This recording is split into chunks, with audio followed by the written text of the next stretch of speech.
Yeah.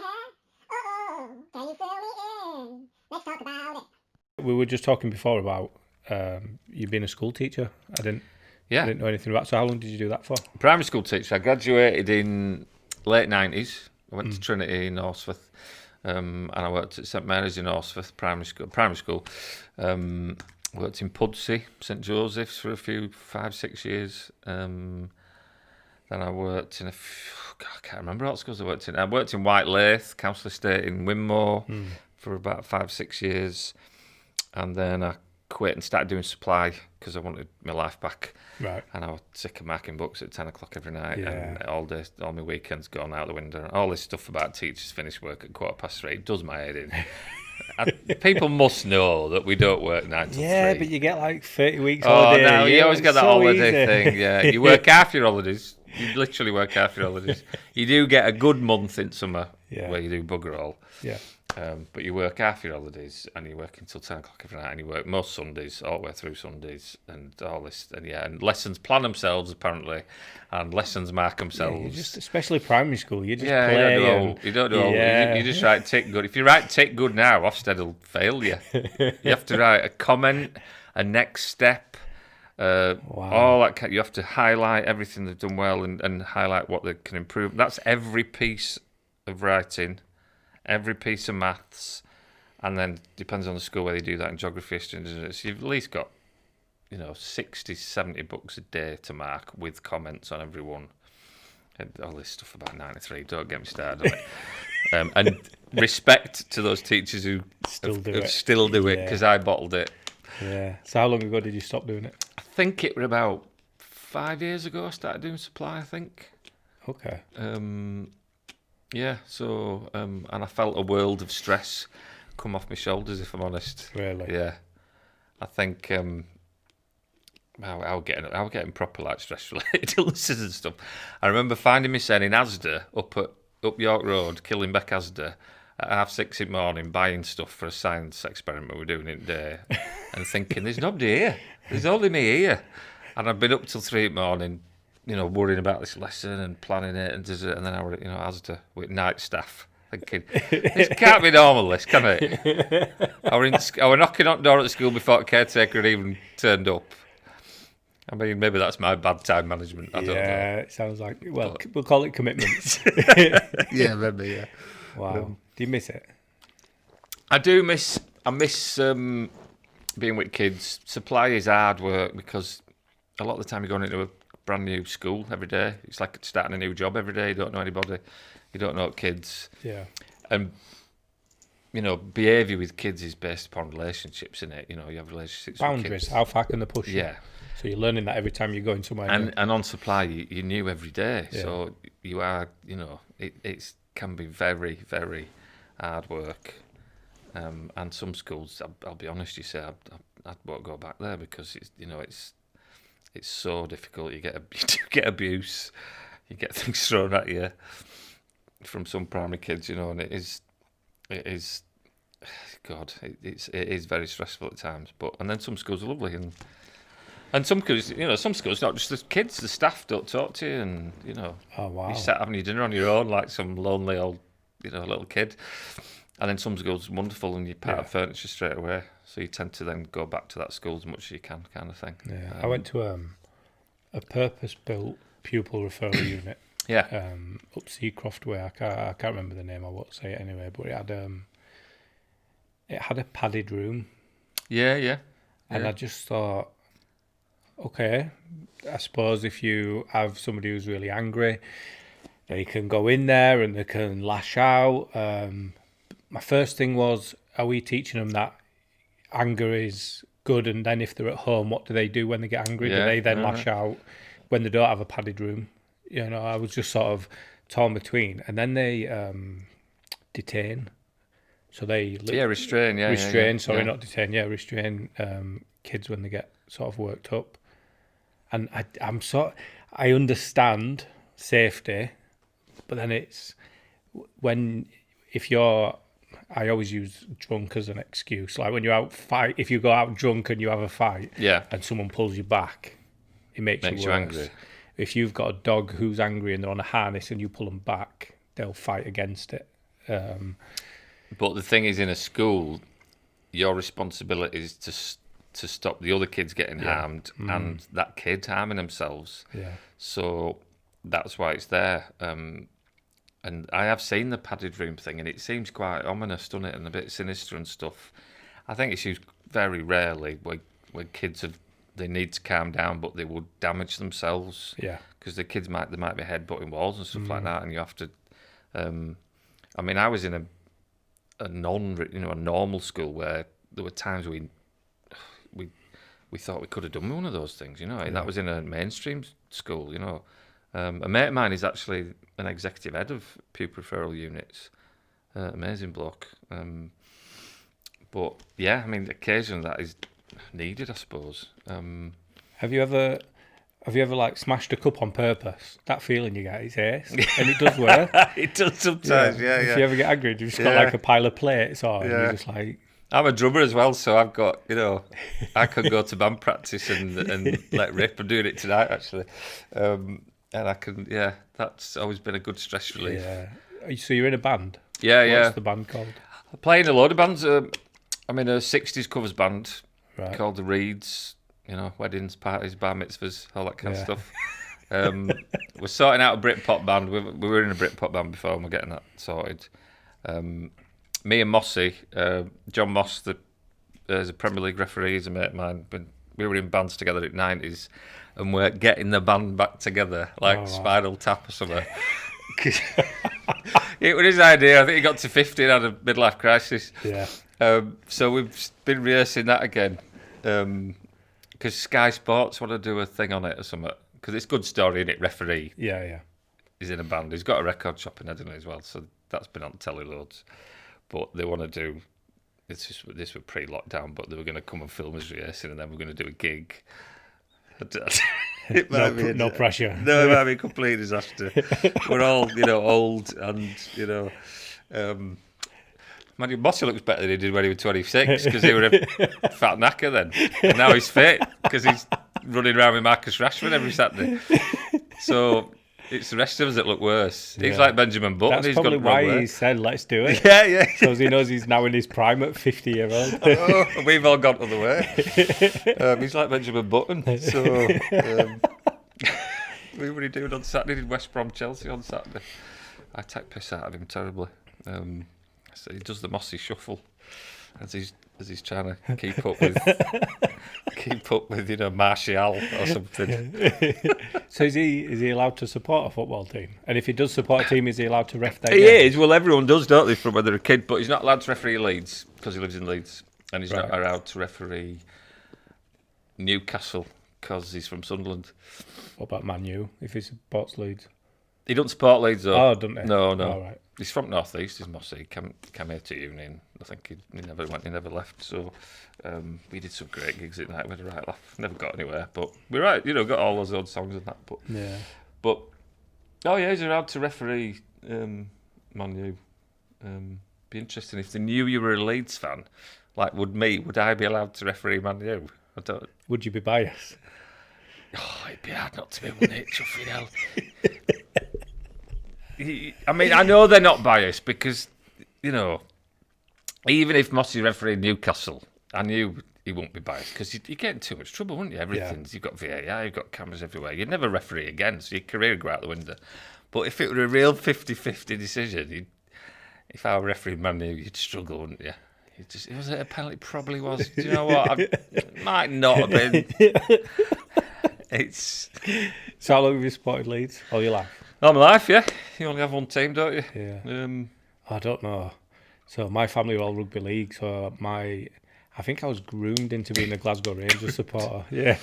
Like when you look back on it now, so my friend in primary school, his dad, they'd moved down from Scotland. Yeah. So he'd buy me the Rangers kit, and so I was sort of manipulated into supporting Rangers. Right. But I'm also Catholic.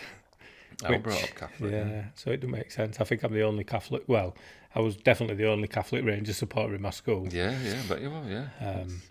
But yeah, I've always followed Leeds. I've always followed them as like a second team sort of thing until we played in the cup.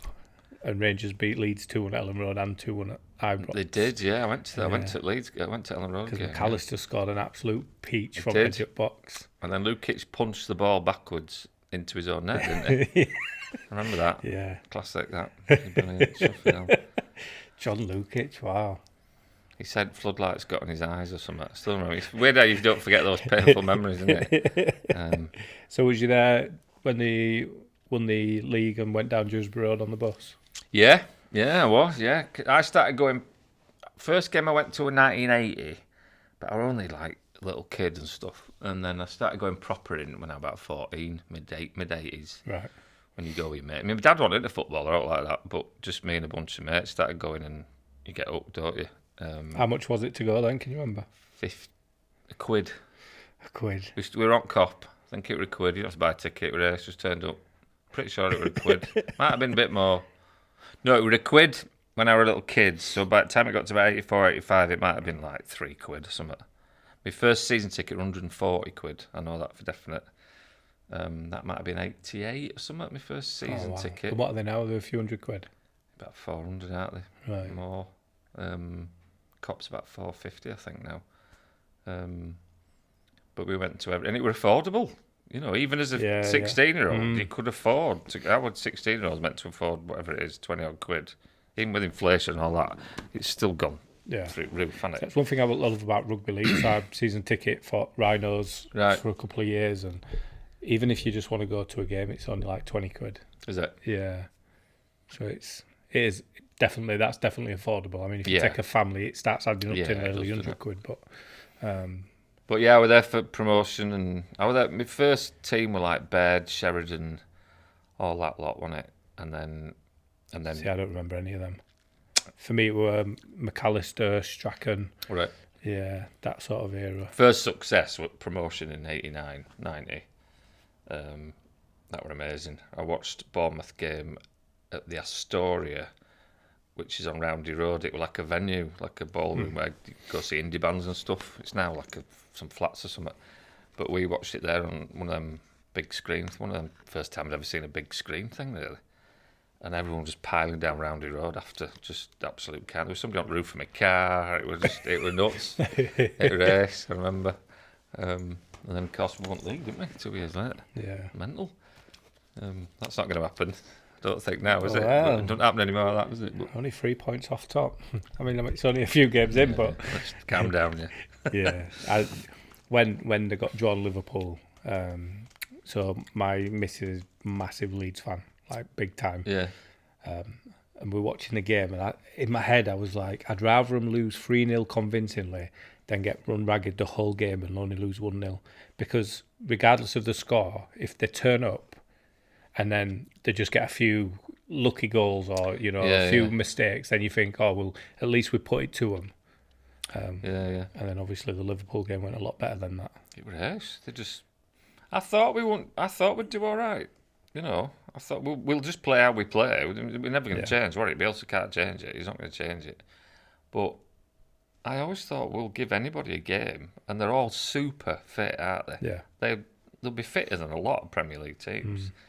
And we're hard to play against when we're on it. Do you know what I mean? We are. And Liverpool, they've had a bit of an hangover, haven't they, since winning the league and stuff. And, they were lucky, weren't they?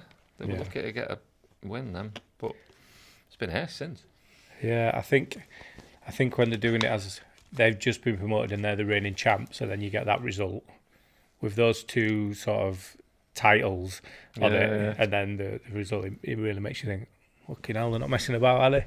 I wonder who chose that. I wonder if those fixtures are chosen random, or have they done that on purpose, whoever does it at FA or whatever. I reckon it's just put into an auto-generator type thing. I don't know, I've always wondered. It's... I can't have been, can it, champions against champions and all that? It seemed too You'd good think to be like true. the top half of the table would all play each other for the first few games and let the bottom half sort of get up to speed, but no. None of that, is it? No. But I think that's done them good though, because it's made people stop and listen and look. I think it did players good. You've got people like Ayling and never played in Premier League and thinking, can I do it? And people like that, and Dallas and Click, and they were ace, weren't they? And Are you worried that, I don't know, let's say, for example, Harrison, smashes in some brilliant crosses, makes some brilliant runs, creates a lot of opportunity against some big teams, and then other teams will just be like, oh, we might have him. Yeah. You want him to play as well as you can, but then you don't want big teams with lots of money to think, oh. I don't think anyone will come and take any of our players this year. Do you think any players would go? No, I don't think they'll want to. They're in Premier League. They're drilled into this way of playing. And they've got themselves there. It's not like they've just joined the team while they're already there. They've fought to get to where they are. 2 years with Bielsa, working their arse off. I mean, they've been unbelievable. And they've reaped the rewards of it. And I think they get on fantastically well. There seems to be this genuine kind of friendship, team spirit, whatever you want to call it, that they all went on holiday with each other. Didn't they, after winning league? Yeah, winning championship. You'd think they'd be sick at sight of each other. And you saw pictures on social media, and there were like 2 groups of them went away. They even took Alioski with them. That's a sore subject. She proper loves Alioski. So when it came to penalties, before the penalties, I was like, oh, bro, he's shitty. I was like, someone else would have scored that every time he missed. She was like, don't say things like that because it'll happen. And then it came to penalties. And as soon as he stepped up, I swear to God, I called it. He's going to miss. He's going to ruin it for us. And then I said, his keeper's not going to save it. He's going to go left and hit the post. And he did exactly what I said he was going to do. And then I was just like, oh, shit, what have I done? And she went mad. I forgive him. He's a nut job. He makes me laugh. I've never seen anyone clap an empty stadium before. I even did a box for him. We love Alioski because I just said, right, just send me a reason, because he's off his head. I think there is a screw missing, isn't there? But well, I suppose we better mention it now, haven't we? The box. So for people who might not recognise you, who've never seen you and have just seen your work. Oh, right. So where did the nickname come from? I don't know. I don't know. I don't know. Somebody, I think one of my mates went, "You're like a shit Banksy." When it started off, you're like, "Who do you think you are, chuffing Banksy?" Well, he just stencils anyway, doesn't he? There's no. Well, I do sometimes, yeah. But it was just a self-deprecating, ironic Mickey tag, really. Yeah. And it's alliterative, isn't it? So, and I live in Burley, so Burley Banksy. Yeah. I don't know what the real Banksy thinks of it. I don't know whether he's pissed off at me or what. I don't know. I'd like to think we could go for a pint together. And you'd have to wear a. Well, it's Neil Buchanan from Art Attack, apparently. Apparently, yeah. Don't think so, do you? So it is one of them. Apparently, it is one of them people. You go on internet and you can find out who it is, can't you? And it is. So do you know who it is? Well, there's a few names, and I've been told that it is definitely one of them names. Because somebody was talking about him and just said his name. Oh, did they? Live on air. I want to say... No, I don't think it was him. I can't remember who it was. Oh, Goldie. You know the old rapper with gold teeth. Yeah. It was him. He just named him and then quickly retracted. Did he say bloke from Massive Attack? Was it Jay? Yeah, I think it was him. Yeah. Is it called Jay or James or something? No, that's not the one I've heard who it is. But he's one of the main suspects, apparently. And do you think it's just one person? Not anymore. I think it. When you talk about scaffolding and when it's sort of how much time and planning it'll take to do sort of a wall rather than just a piece. Oh, it took me and Nick a week to do that Bielsa Redeemer thing, and we had a scissor lift and all sorts of stuff. So, I mean, that was quite detailed. When he can get a stencil, but I don't. I'm sure he did it on his own at the beginning before he was world famous. But it's not worth him doing it now, is it? Because if he's caught, then they're going to know who he is. Yeah. So there was a story. He was on London Bridge selling original Banksies as fakes, not as fakes. They were like a £5 and 10 quid, and then he posted that it was actually him and that they were all real. So they were worth real Banksies. Yeah. I think someone did that in New York as well. I'm sure outside Central Park, there's loads of stores on Central Park. But I mean, I love the way he sort of plays with it. Yeah. Do you know what I mean? Mm. And you can do when you minted, can't you? That shredding thing with Ace, wasn't it? Where they shredded. Where they sold it and then yeah. I do like it. But do you know what though? Whatever he was trying to prove, that just made the painting more expensive. Yeah, apparently so. Yeah, Because now it's this piece of history as well Yeah. as just a painting. it's a complete one-off now, isn't it? Yeah. His stuff's really clever, and he's got a social conscience, and Yeah. he donates money for all sorts of stuff, doesn't he? He donated money to pay for a boat to Pick up refugees. from the sea, wasn't he? And stuff like that. Did you see his theme park? Yeah, Dismal Land. Land. Yeah, it's like my living room most of the time, that, to be honest. But come to my house and see the real Dismal Land. No, it was ace that though, wasn't it? With all miserable ass staff and stuff. And Well, they had the boats with refugees on, as you know, like the remote control boats. They had stuff like yeah, that. they did. Yeah. That's really clever and sad and all sorts all in one, isn't it? Yeah, It's you're not sure how to feel when you see No. stuff like that. Are you? So how long have you been doing this for? well, that's it. I'd never done any art before, so. Give over. You used to do finger painting in primary Well, school. yeah, we did a bit of that, yeah, but I'd never. I were always quite good at lettering, you know, like calligraphy and stuff. Yeah. And I designed a T-shirt for the Wedding Present, who were a band in 80s, 90s. They were quite a famous band, and I lived with a bass player in Burley, actually, with Keith. And I accidentally designed a Wedding Present logo because I was once doodling on the back of our gas bill, and Keith went, "Oh, that's quite cool." And I was doodling. And it ended up as Wedding Present logo for a while, and it went on tour ads and T-shirts. And I basically accidentally invented a font. Oh, wow. And it actually looked quite shit. Honest to God. Well, now it looks shit. Or... No, it did then. It does now. I've still got T-shirts somewhere. There'll probably be blokes with T-shirt. It said the Wedding Present, ask the 8 ball, and there were like a pool ball on it. And I didn't even like it myself. And they really liked it. So it ended up being a Wedding Present T-shirt. But that was just a one-off thing. I lost touch with Keith now, and Wedding Present's still going out there. But and then you do bits at school, don't you? But I always were quite good with a pen, I suppose. But then I just started doing it to cover up graffiti from around where we live in Burley and Edinley. And that, me and my friend Ellen started just painting over boxes, just with like flowers and stuff and trees and stuff, just to. And people said, "Oh, I really love that." And cheered me up on way to work and all this kind of stuff. And we did a few of them. And then I just, obviously, I walking down to match one day, and there's loads of them boxes on way to the ground, and I thought, I could do a Leeds United one, couldn't I? So I went back and did one. I think it were Until the World Stops Going Round one, and it wasn't that brilliant, really, if I'm honest. And I didn't really think out of it. I went on Twitter then or out like that, and then I did a Gary Speed one, because I've always loved footy commentary. I just love commentary now. You remember goals from past with words and iconic. Tony Yeboah. Yeah. Just iconic commentary always. Well, they played that Tony Yeboah commentary outside Leeds Art Gallery when I was in high school. Really? Yeah, they had commentary coming through. I don't know if there was a Euros or a World Cup or whatever it was, but that used to be on loudspeaker. That and a few other things used to be played out of the art gallery. And you see the picture, don't you, with the words, if it's good commentary. It's like there's some people on the pitch, they think that's obviously the most iconic one in it. But it's that famous one where Norway beat England, and that it was in the 80s, 90s, and commentators going through like, Maggie Thatcher, Winston Churchill, your boys took a hell of a beating. Have you ever heard that? It's mental. Find it on YouTube. It's absolutely magnificent.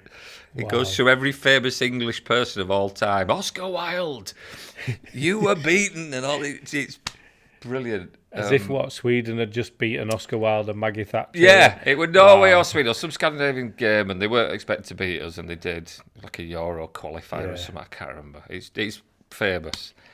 But so I did that. Go on, Gary Speed, get one yourself, son, because I was at that game, and I always loved that commentary.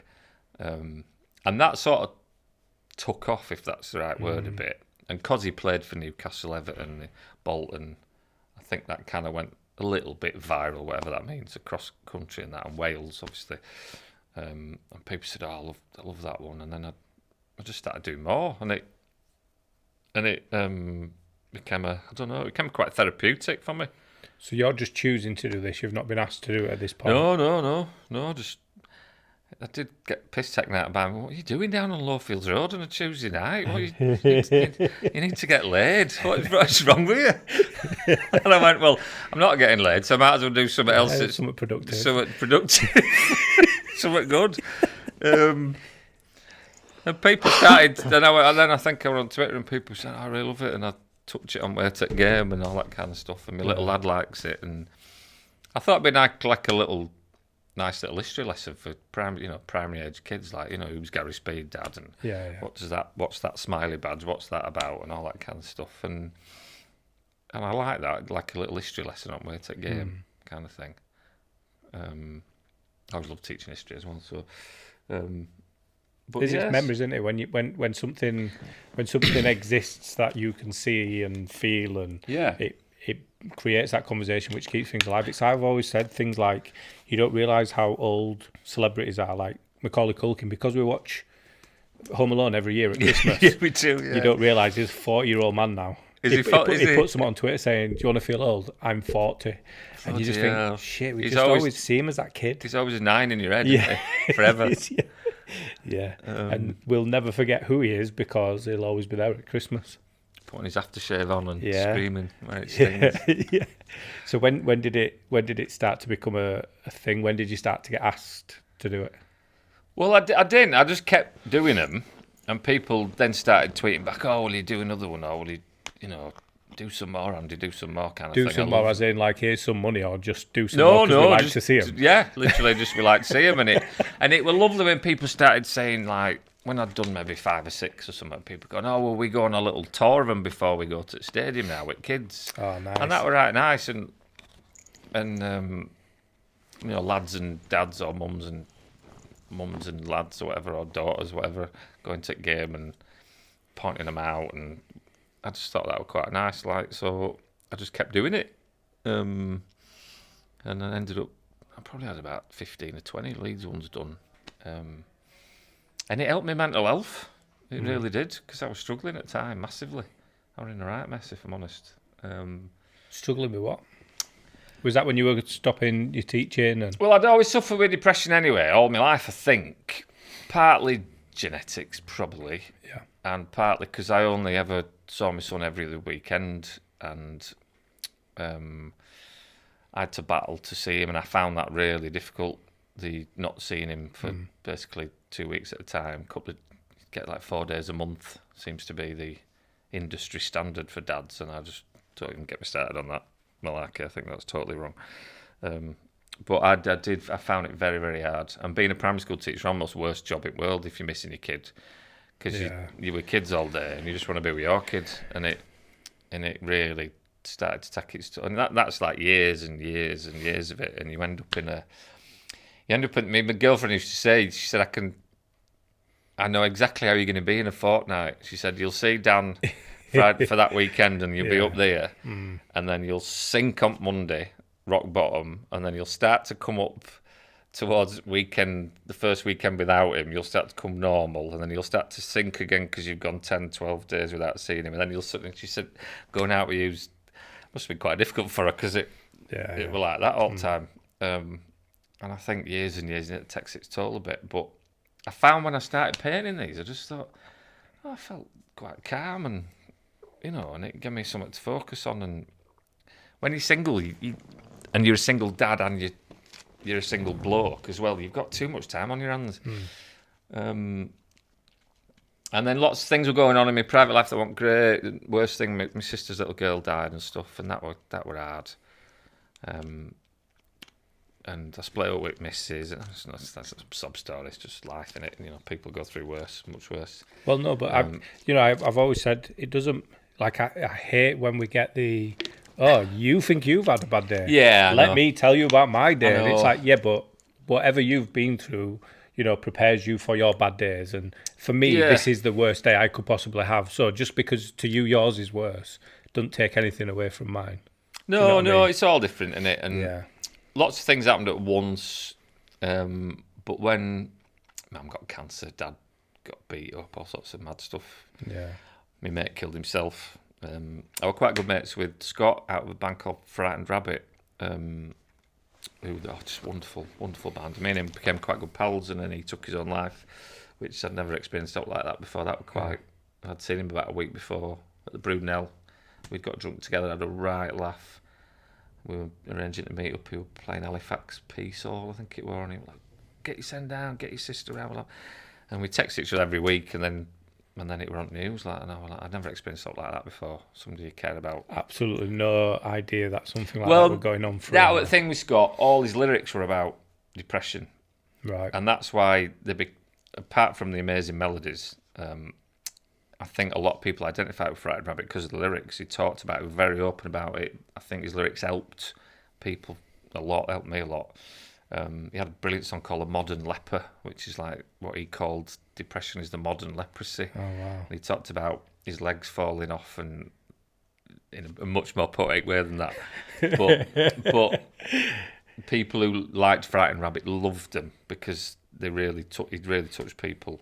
And when my sister's little girl was born, her first kid, everything was fine, normal. And then after about 3 months, the doctors just hit you with this. Well, she's got 6 months, and you're like, what do you mean? She's perfectly fine. She looks fine. No, I'm afraid we found this rare condition, and she will choke to death in your arms. This is how she's going to die. And you're like, right, shit. fucking hell. And you think, you're talking bollocks, man. What are you on about? And she did choke to death in my sister's arms. Like, as a parent, you're a parent, you can't imagine how worse. And how close to the 6 month did they get? They were just about bang on. She Wow. died, I think it was 11 months, so she'll have been about 4 or 5 months at that point, yeah. It's a disease called SMA, spinal muscular atrophy, and you basically all your muscles waste away and you need muscles to breathe, so in the end, that's it. So, but when she died, I did a lot of painting then, in those months when you're waiting for this thing to happen, which is just, it does you chuffing. I did quite surreal. We had a christening for her. Do you know what I mean? And you think she's going to be dead in 2 months, and we're having a christening. This is so just messes with your head. Yeah. Anyway, she died, and obviously it was horrible. And then me and Scott, bless him, Grace loved a particular Frightened Rabbit song for whatever reason. Must have been the notes when this particular Frightened Rabbit song called Old Fashioned came on. She'd just go like that, and it was really lovely. So Claire would play it to her, and it became Grace's little song. And when she died, we'd already got tickets for Frightened Rabbit at Leeds Uni, and so I tweeted him and I said, this has happened, and when you play this song, could you just dedicate it to Grace for us? Because I'm worried my sister's just going to fall apart when this song starts. She wasn't going to come to the gig, but she did. And bless him, he got in touch and he said, right, yeah, and he sorted it all out. And I've got this beautiful video of him starting the song, and goes, and I didn't tell my sister and her boyfriend. And so it's Claire and Rob here. Claire and Rob, and they're both like, yes, we are. What the hell is going on? And he went, this is for your beautiful little daughter Grace, and our thoughts are with you and all that. And they played the song, and it was beautiful. And they went down the front and moshed. Yes. And it was just, and we were all floods of tears. So me and Scott became really good pals, and it was lovely. So while all that were going on, I don't know why the painting helped. Some people go to the gym, don't they? Some drink, some.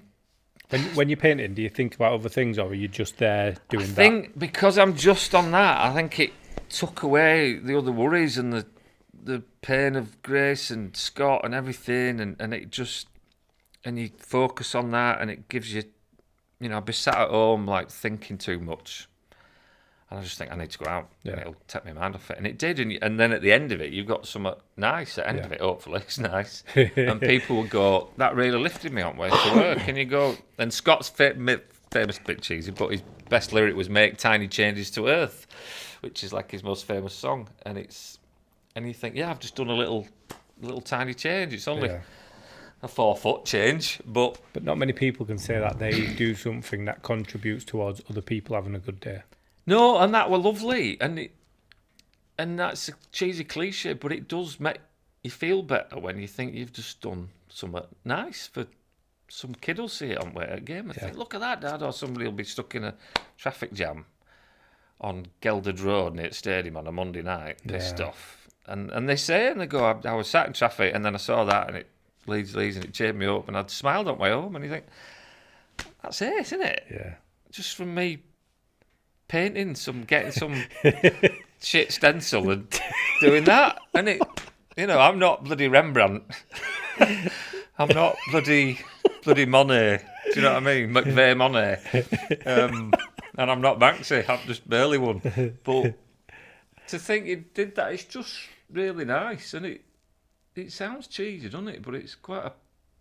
I don't know, I mean, some people stop me all the time and they go, you don't realise how much this means to us. And you're like, really? And they go, oh, it's priceless, mate, it's priceless. I write miserable the other day and I saw that and it just cheered me up on the way home. And you think, that's fucking brilliant, isn't it? Yeah. Sometimes Donald Trump helped me. So, okay. Because he's such a twat. He's such... I was a bit worried about where that was going. I thought it was funding you. Then I was going to be like, we'll definitely cut that bit out. That's it. No, you'd sit there, wouldn't you, watching him? Just think, you are the vilest piece of shit on the planet, and he'd depress me. Do you know what I mean? And you'd think, right, I'm going to go out and paint something because I just need to cheer me son up. Yeah. Get this twat out of my head. Racist, vile scumbag that he is. And I can't do much to combat Donald Trump, can I? But Yeah. I can paint a little 4-foot wide box, and in my head, that's my little bit of positivity to counteract this knobhead You over do here. like Donald Trump in a Man U shirt with loads of Leeds players like pissing on him. Like. That would, yeah. I think the council might get me to paint over that one. It's very tempting. So the council are cool with, like, did you have to ask permission or anything? Yeah, when me and Ellen first started doing the trees and flowers and stuff. Who's Ellen? She's just my friend in Burley. Right. She doesn't do it so much for me anymore. And she's super shy, and she's really kind of not very outgoing, not in a bad way, but Yeah. she'd hate doing something like this. But when we first started doing that, yeah, we just got the local councillor just to say, can you just check with internet company, because they belong to internet companies, just check with them, it's all right. And they just said, yeah, not, as long as you don't put a massive cock and balls on it or write something about Brexit or that'll cause controversy or... Did you not say I'm an artist? You can't cap my creativity. No, I didn't. Because I'm from Rothwell, so it don't work. If I was from, I don't know, Careful. Yeah, I don't know. Where's the most arty place in the world? I don't know. No, I didn't. I'm an artist, darling. No, but no, I never found it. And they still are, as far as I'm aware. No. So I don't do that's controversial. I don't do that can upset anybody. Basically, if you put something about pro-Brexit, anti-Brexit, people would kick off, wouldn't they? If I did something about pro-Trump, anti-Trump, you don't know when it'd kick off if I took the piss out of Trump, but people do like him. I don't know why. Yeah, you've got to be PC, aren't you? Unfortunately. Yeah, but just doing a nice tree or something funny or something about Leeds United. But it did piss somebody off, didn't it? Because he came and ruined them all. But yeah, is it one? So let's talk about that because obviously on Twitter you've put some. Do you know what? As tough as it would have been for you to put that on Twitter, the response that you got was amazing from people offering support and saying, we understand if this is making you feel a certain way, but we just want you to know that it makes hundreds of thousands of us feel this particular way. Literally did. This bizarre bloke painted them all black. This were about a year ago. And what is it? Is he a Man United fan? Is he? No, at first he painted just 2 red, right? And he sent an anonymous... I'm not making this up, it's so bizarre. He sent an anonymous email to Evening Post. This 12-point, beautifully written, sort of 12 paragraphs of why my stuff was a disgrace and why he was going to ruin them. And because it was so well written, as a primary school teacher, all his... Did you just tick it and say yeah, good? it was brilliant. Fronted adverbials were in there, beautiful descriptive vocabulary, semicolons. I still don't know how to use a semicolon myself. Honestly, beautifully done. If he'd have just said, I hate you, you're a wanker, Man U forever, Leeds is shit, he'd have gone, it's just black. Yeah. But and it was quite sinister. And I said to Evening Post, I don't want this going out there just yet. It'll just be a one-off, forget it. So we forgot it. And then he came back like a month later and painted 12, 15 of them black. And another letter. And I spoke to Evening Post and spoke to Phil A as well. And he said, you probably need to sort of publicise this now because hopefully I think there'll be a backlash and hopefully that'll put him off doing it. But so, he did them all. And I got this outpouring of support, which it totally blew me away, really. Like, literally thousands of people getting in touch and writing to the paper going, we love them and it's outrageous that they've been ruined and, what a horrible bloke for doing this and all this kind of stuff. So that were amazing. It were almost quite emotional, some of the stuff people wrote. And he ruined the Gary Speed one, which were horrible, because obviously he died by suicide, didn't he? And he wrote some other letter, I think, who was Gary Speed, and if that's the best memorial he's got, then he obviously wasn't that good of a guy or something. You were like, you absolute... Wow. That... So he clearly knew who he was. I think he did. He said he didn't. 3-second Google search, you know who he is, don't you? Anyway, even if you weren't... Probably the only Gary Speed that comes up on Google. Yeah. It was such a vile thing to do, and then he started saying it was a race issue at one point. He changed his reasons for doing it to... He was saying that the area around Ellen Road, Beeston, Albeck is very multicultural, which it is, and football is mainly a white-attended sport, which it is, so therefore that was wrong for me to celebrate Leeds United in a multicultural area or something, and you're like... Mate, it's also hundreds of metres from the stadium. Yeah, I know. So, if you did rugby and cricket ones in Headingley, yeah, I know. What would the difference be? And we've got a multicultural team, and if you thought I was some kind of Tommy Robinson type, I've taught in Beeston, I've taught millions of Polish, Muslim, millions of different kids, and I've enjoyed it. And I did long-term supply at Beeston Primary at Top of Hill, where you had about 30 different languages going on. So I once took my nephew, my sister says, can you take him to school? I'm not feeling too good. So we've got him in the car and drove him to Beeston Primary. Yeah. And I've took him in and he couldn't find his peg. So I'm just like, just put it anywhere, we're late. Took him into the class and the teacher was like, Scott in it. And I was like, I know it's a Monday morning, but you've done really well to remember his name. And she went, he ain't come to this school for about a year. Really? And I was just like, why didn't you tell me you've changed school? Took him to the completely wrong school. Dickhead Uncle of the Year award. Jesus, that's class. I could have walked him to school from my house. He went to St Francis's. He moved to that school. Right. Felt like such a dick. So, that's class. That. Probably cheer the teacher up, stuff like that makes you laugh. Yeah, it was a long weekend. Yeah, but to that Monday morning. It's a lovely school based in Primary. It's lovely. So did you ever find out who it was? Or do you have any ideas who it could be? There were emails to trace, and bless them, the police have had their budgets cut to the point where they can't even trace an email for you. So what is that class? Is it classed as criminal damage? Because I suppose you have permission to do it now. Yeah, I mean, he did this thing about I was the vandal and he was the saviour of this. And you were like, actually, mate, you're the vandal because you didn't get permission and I did get permission. So no matter what you put on it and what I put on it, I actually had permission. So you're the graffiti vandal, not me, you dick. Yeah. You sanctimonious. I even put a thing saying, I'll meet you for a coffee if you want. And he sent a reply to the paper saying, I do not wish to meet this criminal for a coffee. And you were like...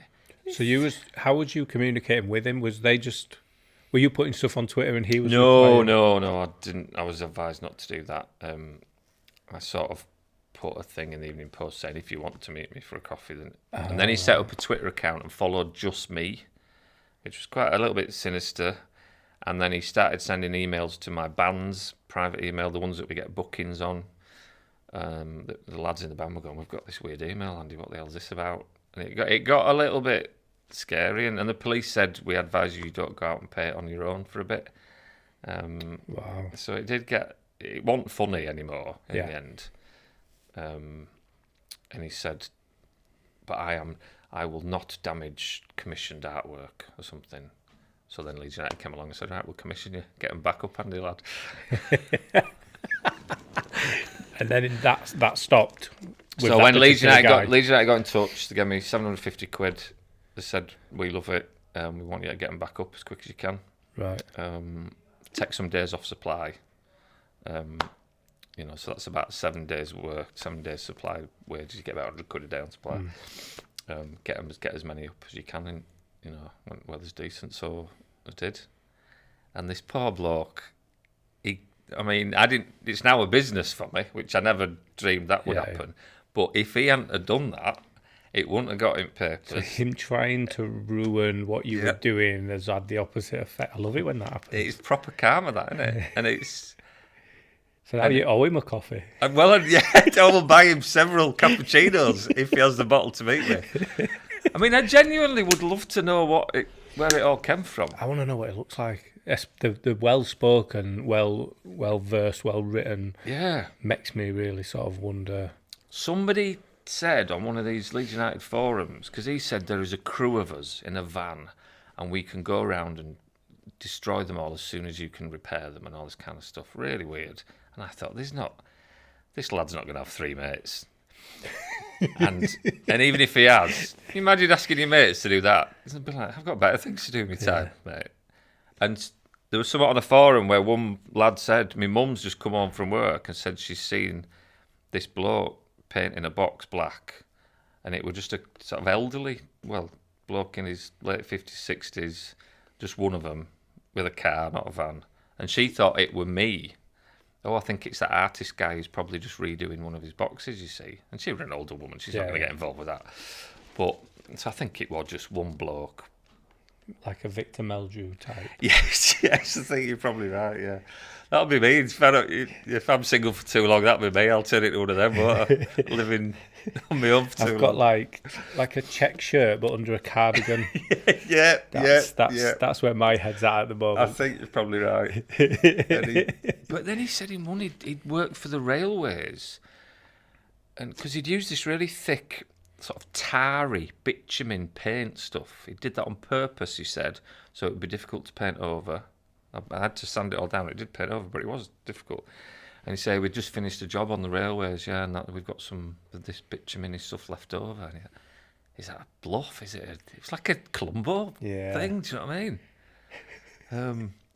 But they couldn't trace it because he'd very cleverly not threatened my physical safety, the police said. It was a crime because it was classed as harassment because he'd done a fair few of these. But because he'd not actually said, I'm going to hurt Andy or kill him or whatever, he said, we can't trace it. And we're cut to the bone with our funds now that we haven't got the money to justify that, even if it's scaring you a bit. Mm. So what we should do is fake a kidnap. So you go missing, and then they'll have to look into him as the prime suspect, and then we'll bring you back. Oh, I see what you mean. And then they'll be like, oh, we found out who it was. It's, I don't know, Howard Wilkinson or somebody that the club really let down back in there. Alex Ferguson, probably. It was some player that we sacked off. You hadn't done a mural of one of the players. No, so he's taking it. He's taking umbrage. But anyway, it seemed to stop, thank God. But it scared me mum and dad a bit as well because they saw it in papers. Yeah. And they were like, now I'm a bit worried now. And you think they don't need this shit going on. Do you know what I mean? My mum had just had cancer. We just lost Grace. Yeah. And you're like, they don't. And that annoyed me because you're like, yeah, this weird behaviour, mate, it might be a bit of a laugh for you, but you've got to think how it affects people. Do you know what I mean? It's not funny now. My mum was worried sick. And it's the biggest thing about social media, about the internet, about the ability to contact people anonymously. Yeah. You don't have to have any sort of conscience about your actions because there's no way of anyone finding out it was you. I know. And it just allows people to take things to a further level than they would if it was their own personal Facebook. Yeah. Because they know they're not going to be sort of face-to-face dealt with over it. And I did lose sleep over it, I must admit, and it did freak me out a bit for a while. But as cheesy as it sounds, the response from Leeds fans and even people who weren't Leeds fans, it did lift me. Do you know what I mean? I know that's, it did make a massive, people say this all the time, but it did make a massive difference and it encouraged me to keep going because I'm going to jack it in. So the tweet you put on saying, because they'd vandalised one of your personal ones for one of your friends. Yeah, recently. So was that Scott? That was, I did one for Scott in centre of Edinley, make tiny changes for him. And then I'd had quite a lot of the ones in Edinley get ruined. And it is disheartening, do you know what I mean? And there was all done by that one guy? No, these were just general taggers. Right, okay. So these are just, because in Edinley and Burley you get a lot of just general graffiti tagging. And they do generally come and ruin the boxes that I do. the non-Leeds United ones, and then but they did Scott's one about it was quite clearly for a bloke who died. Do you know what I mean? And it looked quite nice, and people said they really liked it, and you just think, it's just how low do you have to go to do that? Do you know what I mean? What's wrong with you? And I painted over it about 4 or 5 times, and then by the 5th time, and he completely destroyed. And I just thought, can't keep doing this. It's too disheartening. And it does. You'll spend 3 evenings doing something that just to brighten up the place, and then they'll just come and ruin it in literally 3 seconds. And you just think, what? I just don't get it. And no one likes it. That's the thing. If you're going to ruin something, at least go and do something else as good somewhere else, maybe. Or if you want some credit for your tagging, do something that people like. Don't just do a squiggle. And they do it on people's houses, the front doors. We have people in Burley, little old ladies who wake up in the morning that live on their own. There'll be a big tag on their house, and then they shit themselves because think they've been targeted or something. And the next thing, right? What happens next? Now they're going to come and burgle me and stuff, And that's not fun. That's not funny. That's not nice. And it brings more crime to area. It degenerates an area. It brings crime. Burley's proper gone downhill. I've lived here 20 years, and it was quite nice. Burley. It was never going to be, adult. Yeah. But there were lots of young couples buying the first house. I bought my first house. Little families and stuff, and all that's sort of really gone out the window because no one wants to live in an area that's where my high school was on Burley Road, St Michael's, and then closed down. Yeah. But that's been turned into student flats now. Is it? Yeah. So I spent quite a lot of time up there, Hyde Parkway and through high school. But I don't know. I think it's most areas. Even so, where South Leeds, where I'm from, we've got areas where men can come and buy sex from women. In Albeck. Yeah. Yeah. And when you've got area where there's a family I know, and they have cars pull up in their street where their kids who are in the garden can see what's happening in the cars.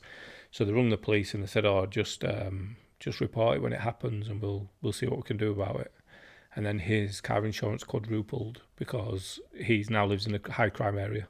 Right, really? Because he's reporting 3 to 4 crimes a day, right, on his street, and now so it's all these little things where that's a nice family. They're going to move out because they're not going to want to live there. No. So now there's an empty house that no one wants to live in. Yeah. So we put people in there who don't really have a choice on where they live. Yeah. And it just lowers the local income. It lowers, and part of you wonders why it happens and why is it.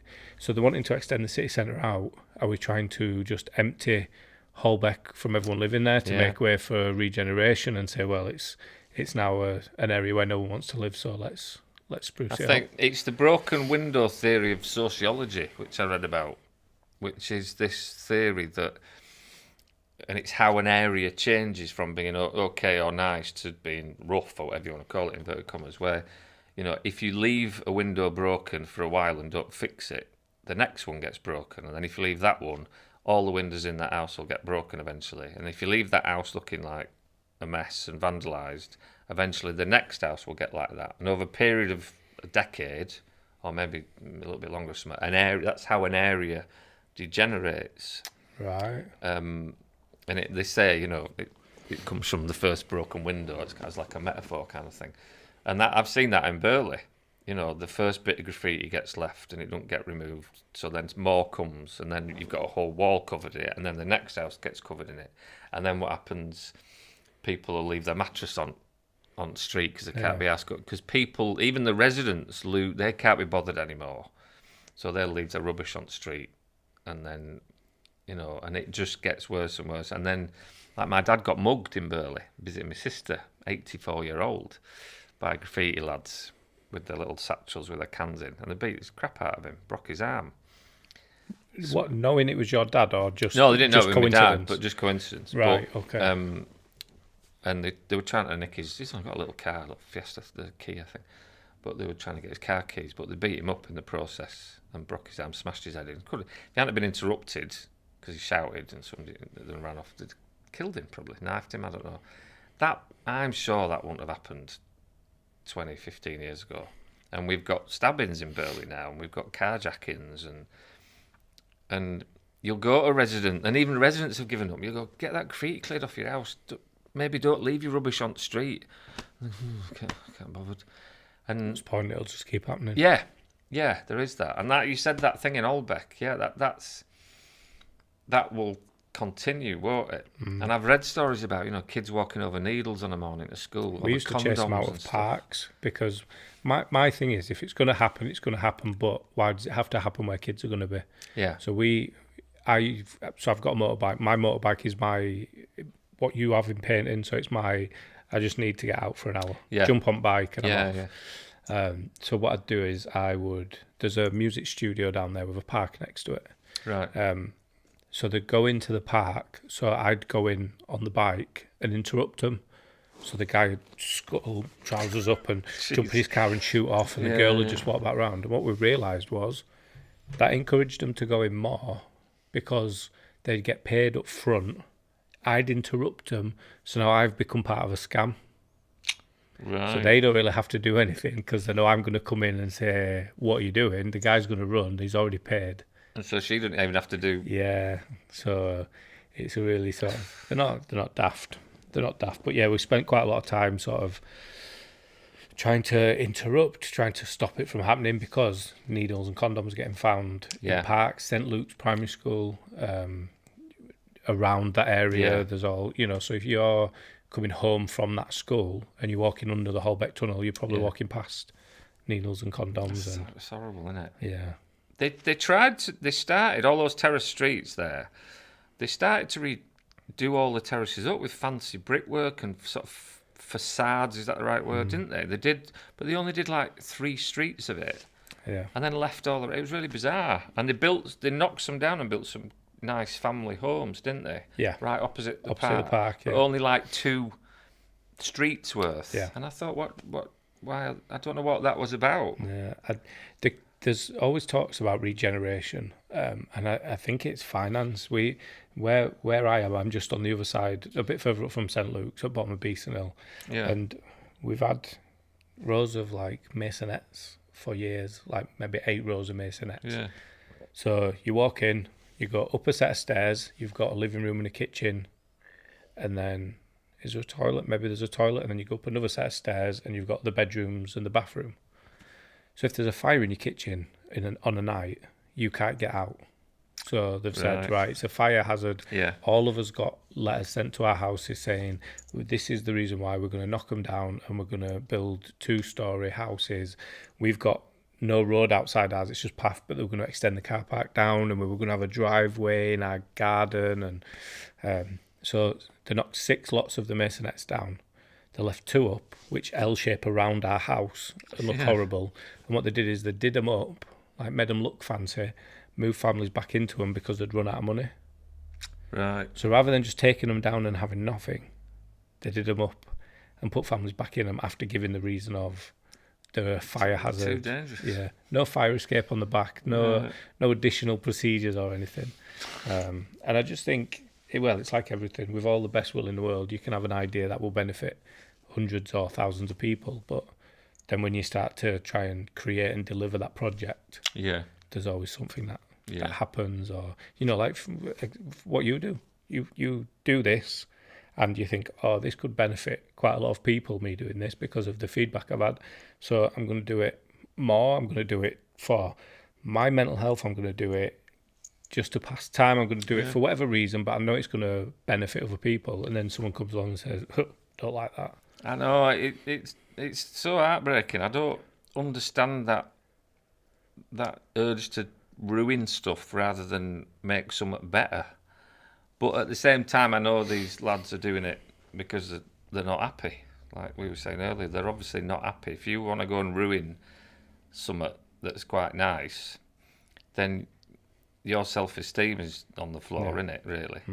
And as upsetting as it is, I know there's a reason for it. I'd love to get out of them and go, What's going on? What's going on? And I'd love to have a proper conversation and go, right, when you spray this on here, this is, like I was saying, this is an old lady's house. So she wakes up in the morning, shit scared. Have you ever thought of that? Yeah. That's... And they're probably going, oh, I never thought of that, actually. You know, and then go, okay. And some of them are talent. You know, there's some talent there, isn't there? So well, let's get a wall. How do we and focus that onto something let's positive? get a wall and do something nice. Some graffiti art is beautiful, you know, isn't it? There's some on Burley Road outside this shop that's gorgeous, and some of the taggers, they'll do their shitty tag everywhere, but then sometimes they will do it big with colours and stuff, and you think, well, there's some artistic talent there. Yeah. But get permission. Don't do it on somebody's bloody house without telling them. Do you think it's the thrill, the illegal? Maybe. I'm not allowed to do this Yeah, because when I was young, some of the stuff we used to hold on to the back of buses wearing inline skates and get pulled up Beeston Hill, and you just think, for what reason? Well, it's a buzz in it, and I get that, but some of these lads are 30 odd. They've been seen doing it. Yeah. I know one of them, you know, and you're like, right, there's something wrong in your life if you're getting up at 3 in the morning to just spray a crappy tag on the side of somebody's house, haven't there? Because you obviously haven't got a job to go, you haven't got a focus, you haven't got a purpose. That'd be so. And have you been offered any support for all that for that group? So I know the police were involved in this one. Yeah, well, I started not really at first, and then they started leaving messages on Enemy Street, which that started to take it to a different level then. Yeah. So they'd obviously worked out where I lived, and they must have got maybe jealous because I was getting some credit for stuff I don't know. And they started writing, you know, fuck the Burley Banksy, and Burley Banksy's a pedo, which is probably because I know I'm a teacher, on Enemy Street. And that you think, hang on a minute, now this is getting a little bit scary because, you know, what's next? Do you spray my house? Do you put my windows through? Do you spray me? It's personal now, isn't it? Yeah. And I even got R.I.P. Andy at Enemy Street a few weeks back. Was that after you posted the tweet? Do you think that was RIP because you said you weren't doing it anymore, or do you think it was a threat Actually, to you? do you know what? I didn't think of that. I don't know. If it's Andy, then it's you. If it would have said RIP Burley Banksy after you'd said I'm not going to do it anymore, then that could potentially have been rest in peace the artist formerly known as. I don't think it would done as a nice thing. Yeah. I think it would be fun. Oh no, it was definitely a dig, but I mean, was it? I know what you mean. I never thought of it like that. Actually, maybe you're right. I can't remember whether that was before or after. Yeah. I think it was. Either way, it's not something you want to. That does throw you off a bit, and I felt a bit. You know, your stomach turns over a bit, and you go, oh, hang on a minute. There's, you know, and again, you like when I said, you know, that affects me, mate. You know, that's not funny. Do you know what I mean? And I painted over it immediately, took a picture, and police came then, and that's classed as hate crime then, officially. So, you know, and they're keeping an eye on it and stuff. But I don't know what they're meant to do, because at 3 o'clock in the morning, you know, you've got to catch somebody red-handed doing that, haven't you? It's a shame you haven't got like a football team full of supporters that could maybe sort of loiter around it. Yeah, well, you know, you provide the beers and just see. I would be careful if I was. Let's just say I'd be careful if I was that kid, because there's about 30,000 Leeds fans who might want to have words with him if he gets caught. I've seen some comments. Yeah. Just give us a shout if you need help. Yeah, there's been a lot of that. So, yeah. And again, that must feel good. Yeah, that is. It's just, so feels good in the sense that people are willing to go an extra mile to support, to protect you, I guess. But that must feel brilliant. But they're not outside your house at 3 o'clock in the morning. No. So whilst the intention is good, some lads have said we can find out who's doing this. We know this person, that person, and there'd be a chain of people who would be able to find out who that tag belongs to and what that font is, if you like, and stuff. And so all I'd said, they need to be very careful, you know, if they're going to do that kind of thing. But it was nice that the Leeds lads were even annoyed that the non-Leeds things I'd done were ruined, you know. Yeah. Because it's been a weird thing that you don't realise just how much art means to people. Do you know what I mean? It's because we had no street art in Leeds, very little street art in Leeds, really. It's always been seen as a negative, an illegal, and it's just graffiti. And graffiti is always tagged as it's just nonsense. Yeah. Spray paint on a wall.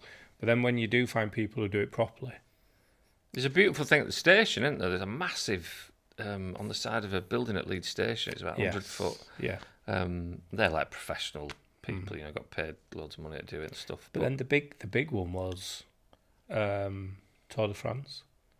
So the amount of sort of, I suppose graffiti was a lot of stencil, but outside Leeds Uni, so opposite the bus station, that whole wall that goes round covering the work stuff that's going on inside the building work. Brilliant graffiti. Yeah. And I think stuff like that makes people think, oh, this can be cool, actually. Because all we're ever subject to is driving under a motorway bridge with random colour letters and, words that we can't read at that speed. You know it's someone's name and tag, but we can't make out what that says while we're just flying past it. And I think it's really started to make people sort of think, and Banksy, obviously, because he's made it art rather than this criminal act of graffiti. And it made you think Banksy's stuff as well, didn't it? It was clever, and just without any words, there'd be an image that made you think, and there'd be a message in it. And there was some lovely Tour de France stuff on the pavements as well. Like the start of it, there was they used this special pavement paint, didn't they? That's still there to this day. It's like a nice memory of the starting point of the Grand Depart and all that. It's right outside the library in town, right? And that'll be there forever. And that's kind of nice. And I don't think Leeds have done enough of that. I remember when they did the railway bridge where you go under the tunnel and you come out at City Square. You go under where the Hilton is. Yeah. Yeah. So you go past the Hilton and then there's that tunnel, isn't there? Yeah. And they did an art installation there. It was dreadful. It would cost thousands. Oh, is that the noise and the colours? No, there's not there. Well, apparently it's to make people feel safer walking under it, and I just think I wouldn't want weird noises being played out if I walk. The noises stopped pretty much immediately. I think it broke. They did some lights on one side, just in lines like that. Yeah. Of course, all the bulbs go. I mean, you could have predicted that, couldn't you? And it didn't look amazing. I mean, 10-year-old could have. And then on the other side, they put these panels. It took me years to realise there were actually some up there. There were these dark grey panels that actually made it darker and more dingy than it was before. And in a certain light, at a certain speed, it looks a little bit like a wavy thing. And that's it. Right. And that cost tens of thousands of pounds. And you're like... You've got all that space. That could have all been painted white to brighten it up and then have... Could have had all sorts different things representing. I'd have done it for note myself, and it'd have been better than that. Yeah. I mean, and I'm not even an artist, and it'd been better than that. Just some lights in a thing, and you're like, really? That's that would have been someone from London who would have paid loads of money to come up and pretentious bollocks, pretentious bollocks, and no one thought all the bulbs are going to go, and then we won't be able to fix the bulbs, and then no one. I've always said they should have normal people in every, Yeah. so in Parliament, Yeah. you know, in every, just to be like, so when they're coming up with these lockdown rules, just give it to someone normal to read through first, and just be like, all right, so you're saying that I can't go to my sister's house for Sunday dinner, but if we go to a pub, we can sit together and eat Sunday dinner. Is that what you're saying? With 100 other people around. Yeah, with cutlery and everything else, and have people bring us food rather than us just being isolated in our own house. Does that really make sense? We're going to close pubs at 10 o'clock, so coronavirus goes to sleep at 10. Yeah. You've got football matches kicking off at 8:30, which means they're going to finish at about 10:15. Yeah. Can you see pubs shutting? And then this weekend they've all been congregating outside and then getting a load of off-licence stuff and all going back to somebody's house, 50 of them. So it's obvious, isn't it? It's honestly. Yeah, I think we just need people to... Okay, you make a decision, but then just let me know what that's going to be before you announce it to the public, and let's just have a normal person look at it and see. I've said to the council a few times, I'd love to do some city centre ones, you know, just pay me £100 a day, like what I get on supply. And you never hear, oh, but we could spend 500 grand on some lights that go out. Have you ever looked at getting funding yourself, like from the Arts Council or anything like that? Too? Not really. I mean, there was some... Like a GoFundMe page was set up when that guy ruined them, and that kept me painting for a while. That were amazing, like £2,000 or something. Wow! People sticking a tenner in and all this, it really nice. And people can buy canvases as well, can't they? So now I've set up your website. Yeah, it's burleybanksy.com, and my mate did all that. My mate Karen, because I'm completely useless at that kind of thing. I'm such an artist in that. I'm useless at sorting out the tax and the corporation tax and the website. I don't know how to chuff it. I've only just, I can send an email, that's about it, and do Twitter. But she did all that, bless her. And tax rule, I don't understand it all, but it's all, it's all working well and everything. She set up my website and me app so I can, sell stuff and you get the address of the person who's bought it and all that kind of stuff. But yeah, so it was my mate in Leeds shop. My mate Andy works in Leeds shop, and he said, "Get these on chuffing canvases." And he was missing a trick here. And I went, "No one's going to want to buy these." And he went, "Fucking hell, Andy, we can sell out with a Leeds badge on. We could sell a bloody, a turd if it had a Leeds badge on it. Do you know what I mean? And so he gave me a kick up the arse, really, and I sort of did a couple and they sold immediately. And then I thought, bloody hell, this could do something. Yeah. So I must have sold over 300, 400 things now. Wow. Have you had any requests to paint something random or weird or? It's always to do with Leeds United, but this, it's like, can you paint me sat on Bielsa's bucket and all that kind of stuff? Yeah, and, all that kind of stuff. I do like personal ones, and like this bloke had been to a really nondescript game with his dad, but his first game he went to with his dad, so he sent me a picture and I kind of turned it into a graphic thing, and that was quite a sentimental thing for him and stuff. It's quite nice, really. And there's prints now, because that saves me, I sell prints for a tenner, so that Bielsa on his bucket thing's has become like a thing. I did I did an in Bielsa we trust box, and it's been on telly a lot, so I do prints of that and people frame them and stuff. Is that your bestseller? Yeah. Bielsa on his bucket. That is a weird choice of seating. You've got those like Ferrari type seats. Isn't that just why he's so wonderful, though? Isn't that just why we love him? Apparently there was an award ceremony where everyone turned up in suits and he came in his tracksuit. Everyone's in black tie, Dickie Bows. Picture's brilliant. There's 100 Leeds legends. It's the 100-year thing, and there's 100 legends all in black tie, and he's at back in his Unibet Kappa trackie. And you just know he'll have been forced to go. He wouldn't have wanted to go. Yeah. And they'll have forced him to go. Fuck you to the people that made him go. I don't know whether it was his fuck you or whether he genuinely will have thought, nope, that's fine. Last, yeah. It's just there, isn't it? And he'll have had that photo and gone, right, I'm off. I've got to get off now. I've got some videos to watch of the next 76 games. Spygate.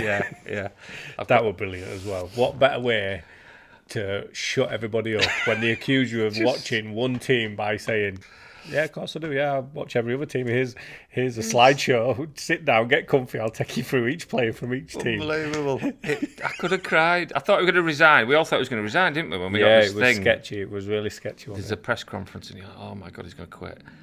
And then he goes, right, you think my mate on footpath watching derbies is a big deal? I've got the Derby left back's last 77 meals he's ever had, and the nutritional analysis of everything he's eaten in the past 16 years. I've got everywhere his grandma's been. I've got every move that's ever been played by Derby since they were invented 125 years ago. I mean, just magnificent, wasn't it?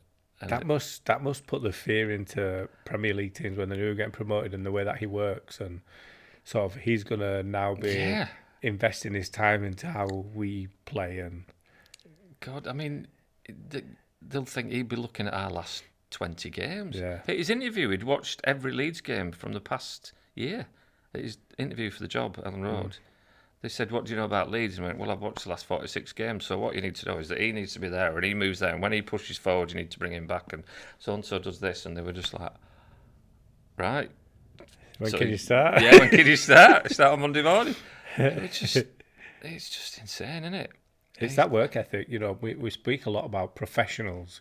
I interviewed a boxer who's 10 for 10, Mick Learmonth, who used to be a rugby player and got an injury, and it's about that mindset.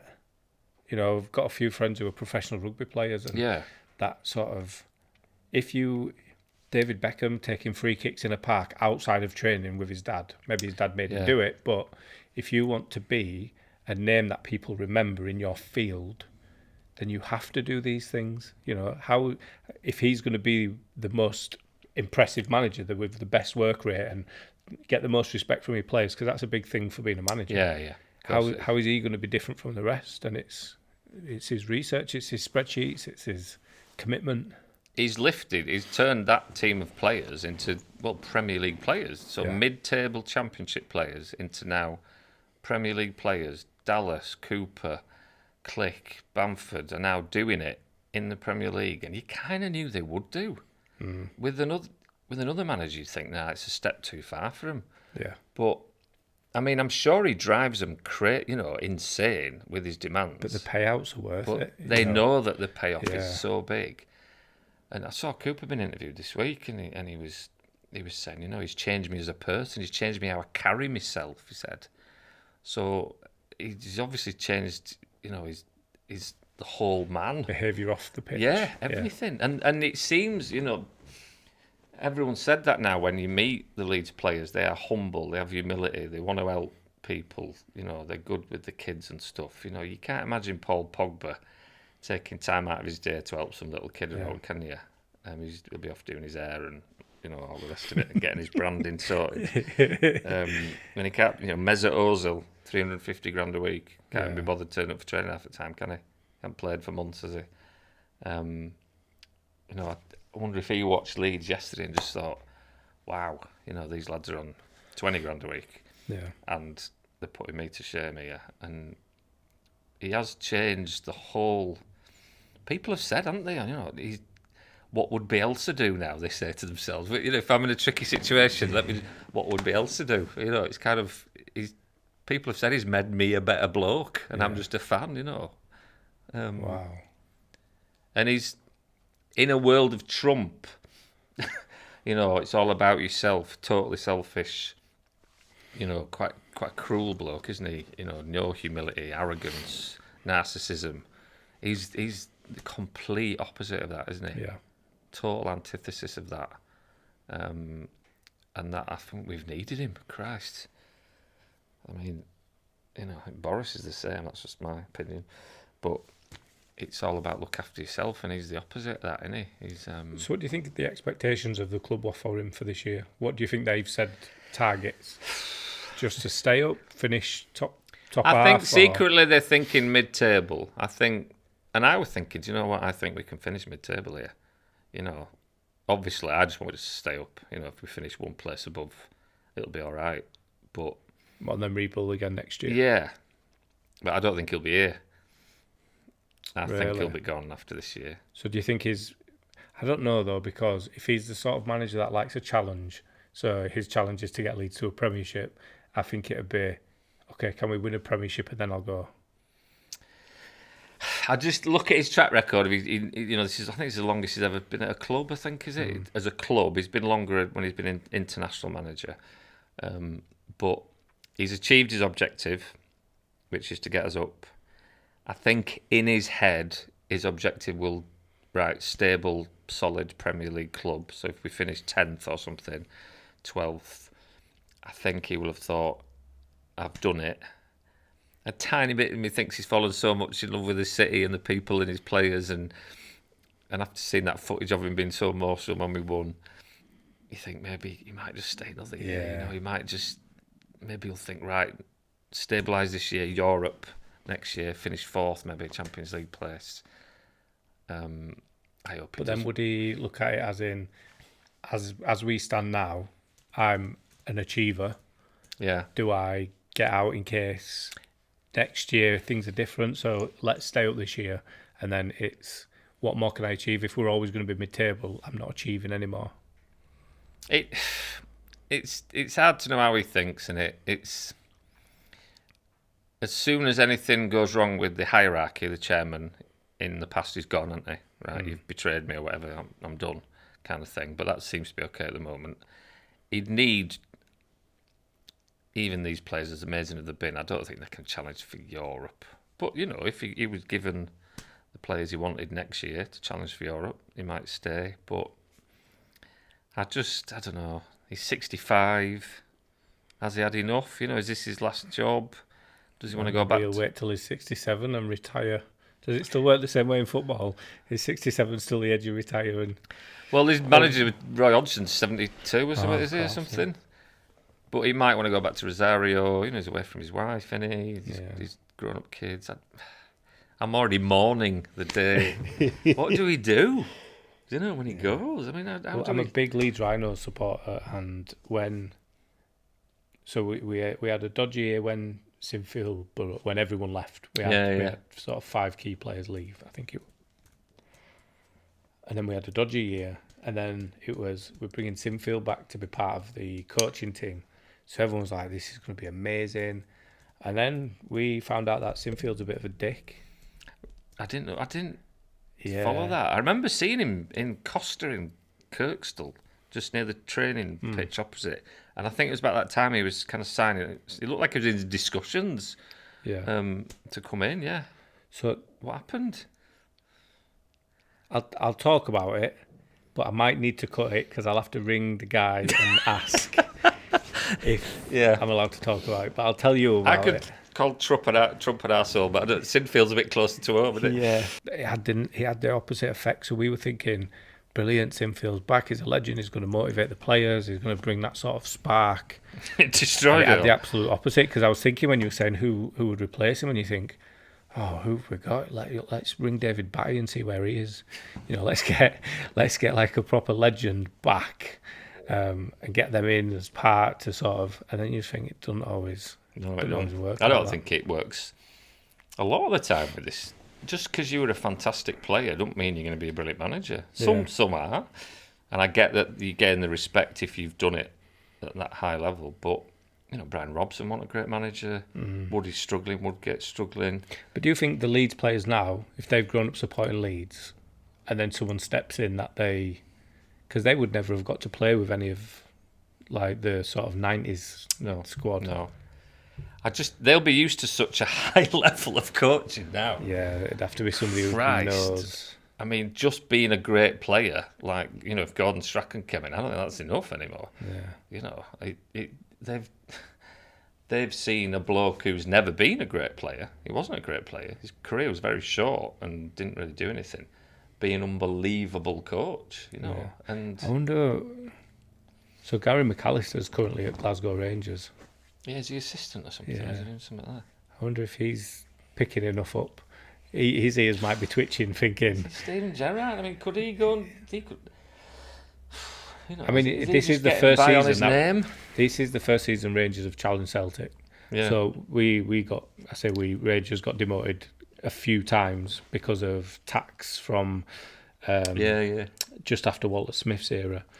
So the club was in so much debt. And so the other clubs got to choose. They voted about Rangers getting a 3.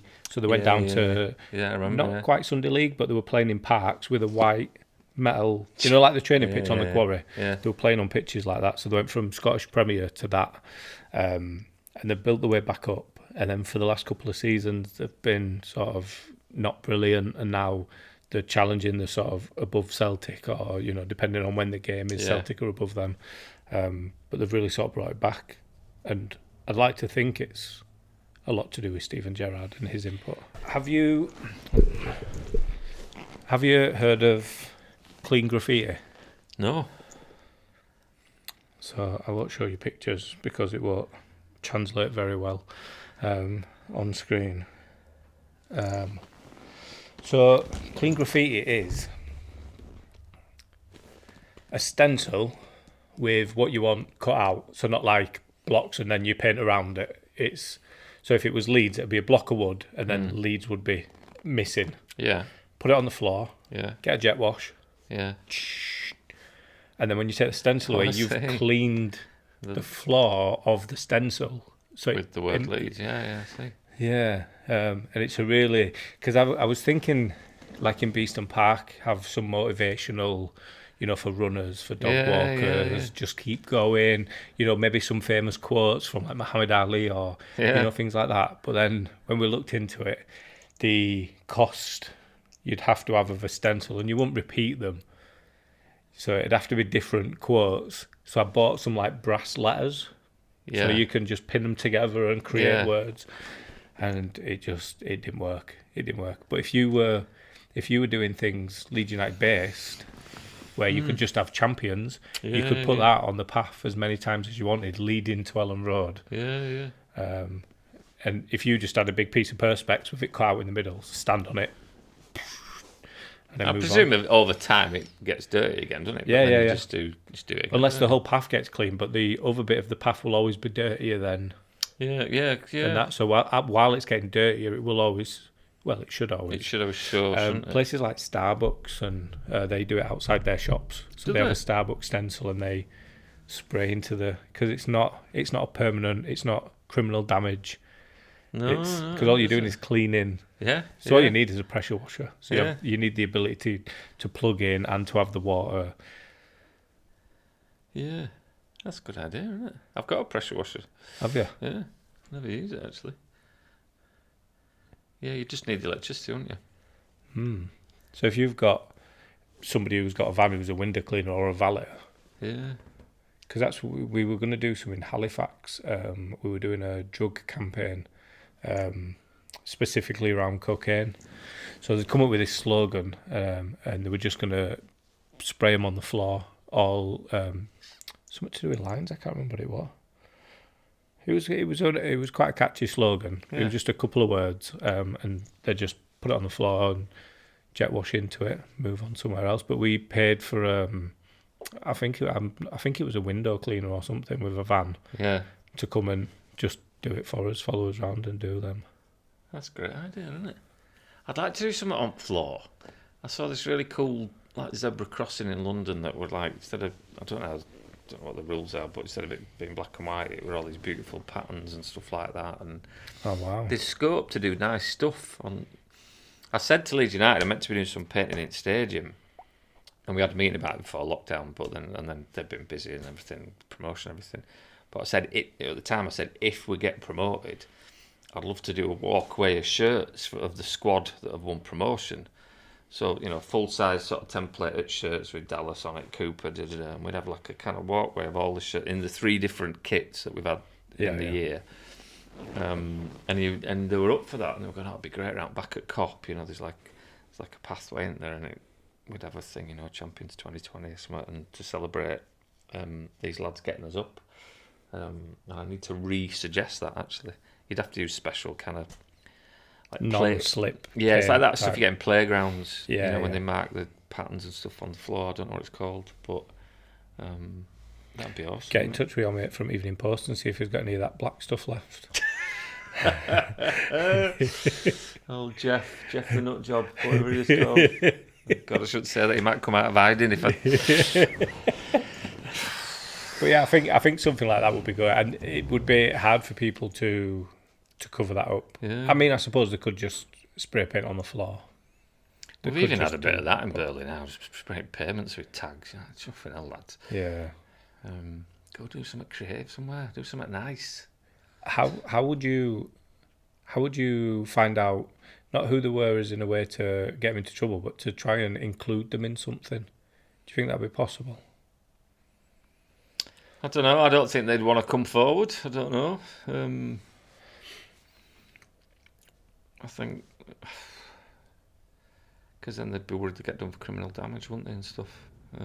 If they were admitting it with them kind of thing. I don't know. Yeah. It'd be a shame if they are talented and all they need is opportunity. Yeah. Because if you're doing something illegal, you want it to be as fast as you can. Yeah. So you're not there for too long being Yeah. seen to be doing it. And if you got an opportunity to give someone a couple of hours or half a day on a particular wall. Yeah. I mean, and they could end up getting paid for it. I mean, some of them do. Graffiti has to get paid a lot of money, don't they? Look what Click did, Mateus Click. He did a big champions. I was going to thing down at ask Ellen which Road. of the players it was, because one of them did a big graffiti thing outside, didn't they? Yeah, it was Clicky, yeah. I was meant to do something with him, but it never came off, and I think my styling is thing in the end. Because I met him and he said, "Oh, let's do something that were ages out before lockdown." And he's obviously got in with this lad who's more graffiti style, but it looks really cool and it's really nice. Kids having their photos with it, and it's really nice, and it means something, doesn't it? And it's brightened up a pretty dull wall.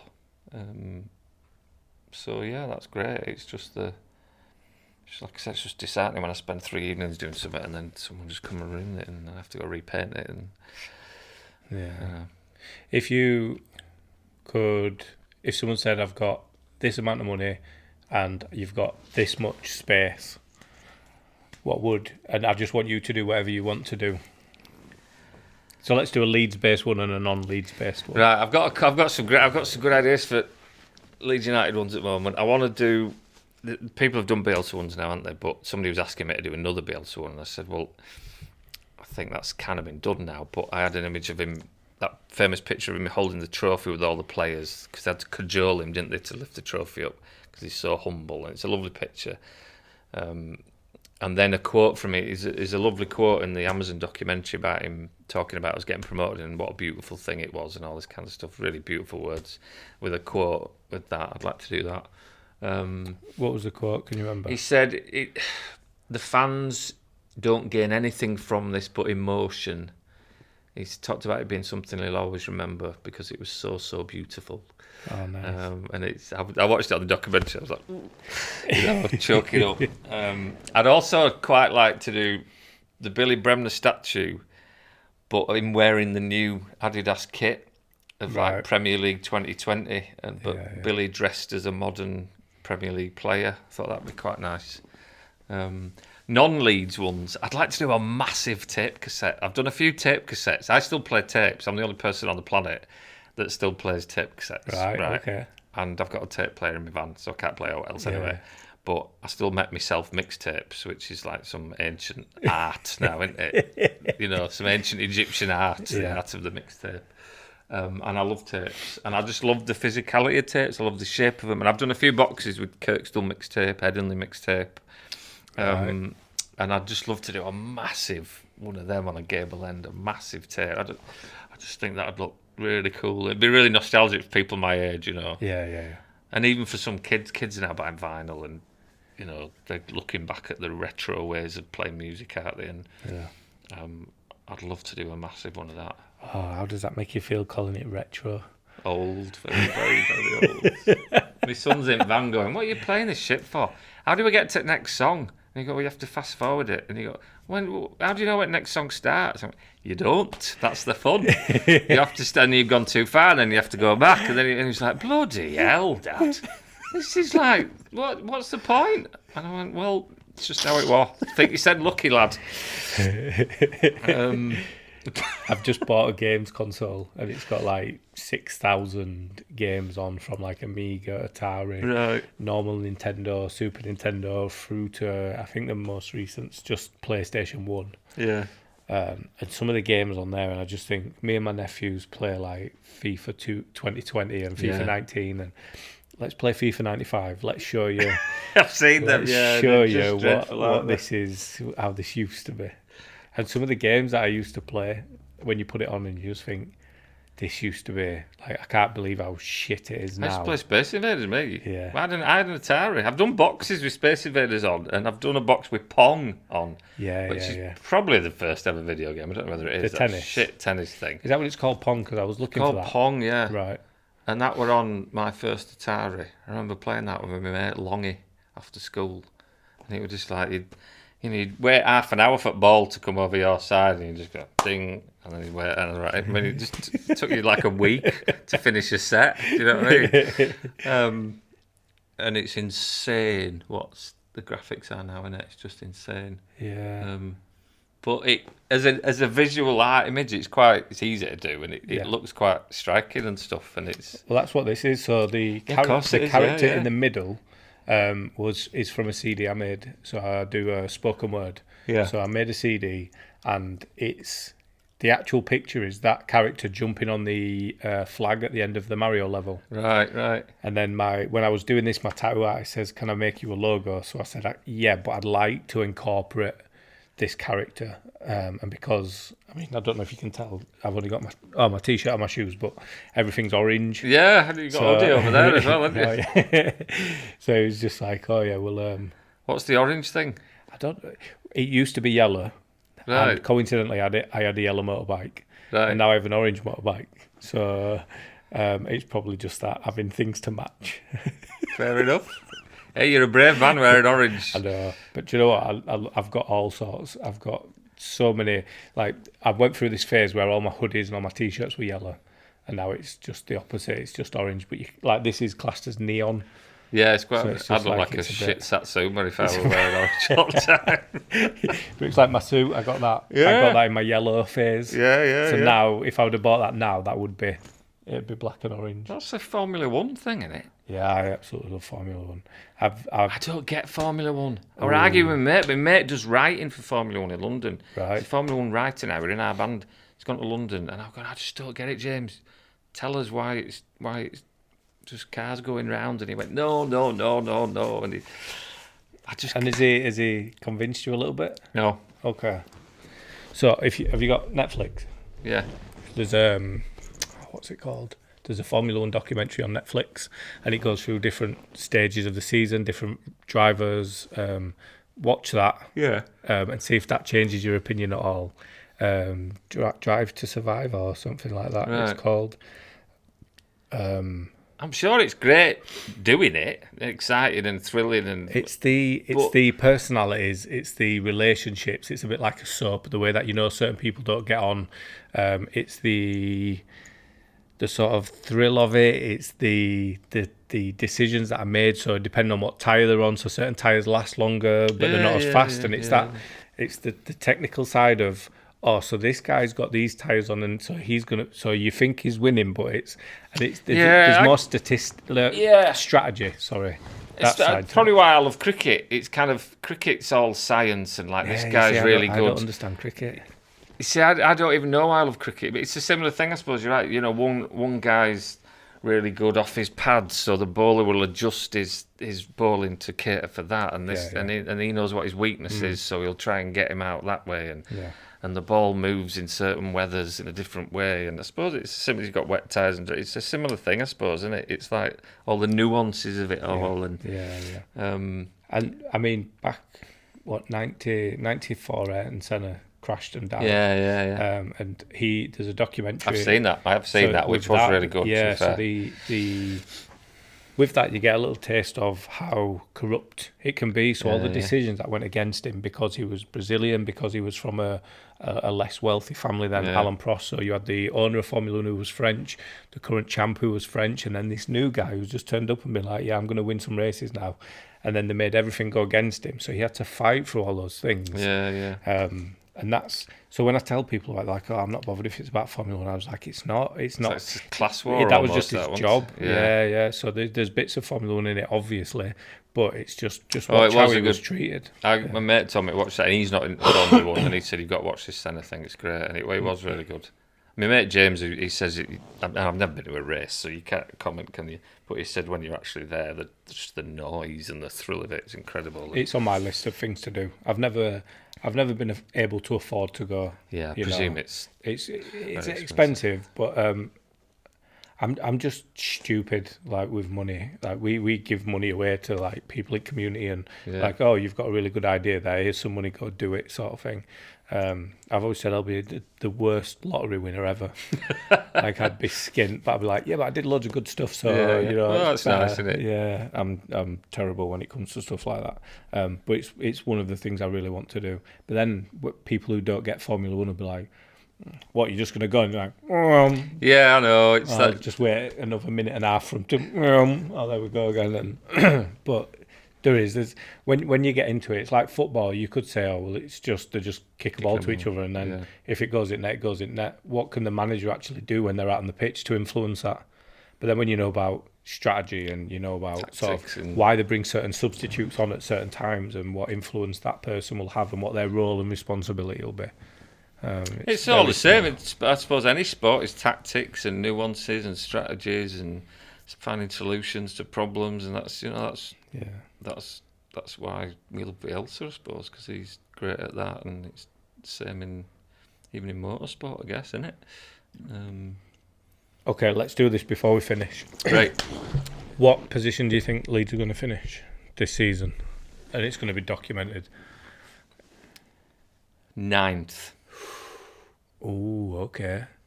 We're going to Europe, and that's fine.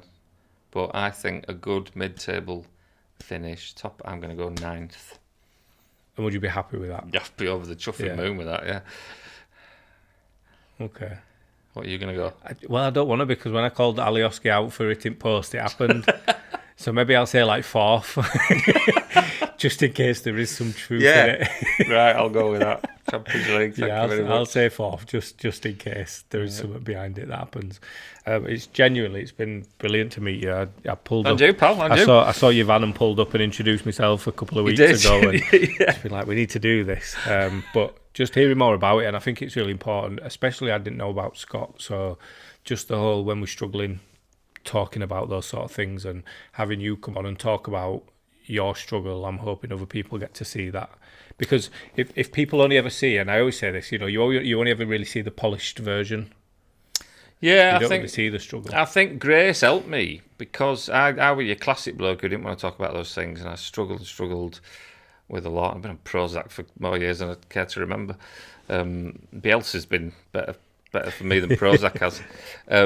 But I think Grace dying, bless her, it gave me a bit of a freedom to talk about stuff like that, because it was like, well, if you can't talk about holding a dead kid in your arms, then when can you? Yeah. And I almost thought, right, I'm going to chuffy talk about this, because it did me head in, and it was horrible. And surely people are going to say, well, yeah, fair enough, that is blood, because it don't get that much worse than that, does it? For my sister more than me, obviously. But and so bless her, she helped me a lot on that, and it is important. I know it's a cliche, men don't talk and all that, but I've been to that Andy's Man Club thing, a couple of times, before all this Burley Banksy stuff started, and that helped me a lot, seeing this room of blokes from all walks of life, blokes who were 6'2" and built like a brick shit house, to skinny buggers like me, and accountants and solicitors and builders, and some just sat there saying, I'm struggling. Yeah, and it really...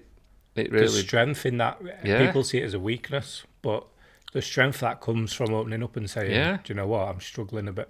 And the loveliest thing was, there was a bloke there with his son was like 21 or something, and he was there with his dad, and they were both talking. I thought, God, we're making progress if that kind of thing's happening, So, and if I can help a smidgen just by saying, look, if I'm really honest, I started doing this art because I was in a right bad place, and it might give somebody just that incentive to, well, maybe there's something I can do that'll help a bit. Maybe there's some kind of hobby or just anything, some pastime I wrote that might sort my head out when it's a bit messed up, Yeah.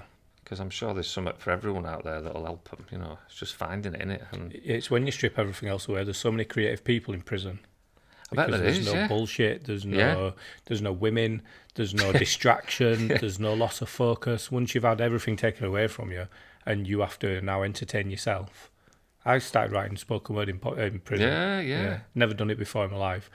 Abusive poetry in my sister's birthday card, but other than that, never done it. And then when you're there and it's just, I've got nothing else but either, coloured pencils to draw or a pen and paper to write. And I love that, because it's just this, a bloke in prison writing poetry. It's such a juxtaposition, in it, of this macho thing with this supposedly effeminate thing, whatever you want to call it. But I've written a couple of poems in my time. One's about my dead dog, and one about me and my boy going to a game. And I was quite proud of it, Yeah.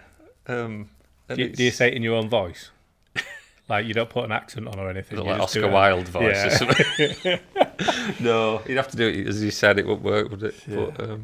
But no, it's been lovely, man. Yeah, I really appreciate it. And please don't... I know that obviously things have been happening, but please don't ever stop doing what you're doing. For those few people that go against what you're doing, there's hundreds of thousands I know that appreciate you and that would be devastated if it did stop. It knocks me for a day or two. It kind of knocks me off with equilibrium for a bit, and then I just think, do you know what, bollocks. Yeah. You're not stopping me, lads. Do you know what I mean? And use social media. If you're feeling shit, say you're feeling shit, and see what sort of response you get. Just I think we need to start being honest about stuff. And so some of the first spoken word piece I ever wrote was about cancer, because it affected my mum, my auntie. I've got a nephew who's had 4 brain tumours removed, and he's in year 11 at high school now. This started when he was 10. And I wrote this piece, and what it did was, every time I perform it, it gives people an opportunity to come and talk to me about their experience of cancer. Yeah. And I've never performed it without somebody coming up and talking to me about someone they know or someone they're worried about or someone they've lost. And it really gives them that opportunity to be able to do that. That's amazing. So it's just, I know that every time I perform that, even though it's a really dodgy subject to talk about, and it's called "Fuck You, Cancer," and it's me shouting at cancer as if it's a person, it gives either somebody that, because it's about fighting against it, so it either gives somebody that bit of hope that, you know, one day we will get there, or an opportunity to come and talk. So I think it is really important if you have got a following that we let people know that we feel the same way as them. Yeah, Do you know I what I think mean? you're right. Yeah, So, I totally agree. Yeah. But yeah, it's been brilliant to meet you, and I look forward to seeing more of the boxes pop up around South Leeds. Oh, there'll be plenty more. They're all in here at the moment, but they'll come out of here. Yeah, brilliant. All Cheers, right, man. Thank you very much. No worries.